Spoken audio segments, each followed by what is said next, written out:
Unlock the secret. Use a soft cloth. Decoded. Hello, language enthusiasts. Welcome back to our channel.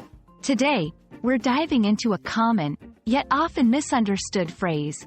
Use a soft cloth. Whether you're cleaning a gadget or wiping a surface, this phrase is everywhere. But what does it truly mean, and how can you use it correctly in everyday English? Stay tuned as we unravel the mystery together. Use a soft cloth may seem straightforward, but it's packed with meaning. At its core, it's a practical instruction often found in manuals or given when someone is cleaning or handling delicate items. The word, soft, is key here, implying that the cloth should be gentle, non-abrasive, and unlikely to cause damage. So, when you come across this phrase, think of it as a guideline for protecting surfaces from scratches or harsh treatment.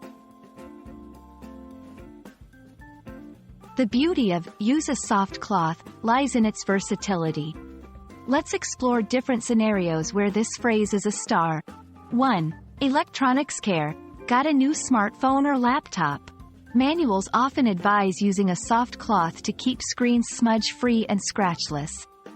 2. Furniture maintenance. Delicate wood or glass surfaces. A soft cloth ensures a clean finish without the risk of damage.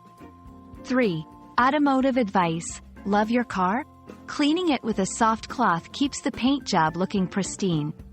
In each context, the phrase maintains its core meaning but adapts to fit the situation. Surprisingly, use a soft cloth isn't only about cleaning. It's also a metaphor for handling things with care and gentleness. Whether it's a physical object or a delicate situation in life, the principle remains.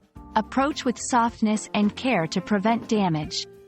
This dual meaning makes the phrase a valuable addition to your English vocabulary, enriching your communication skills in more ways than one.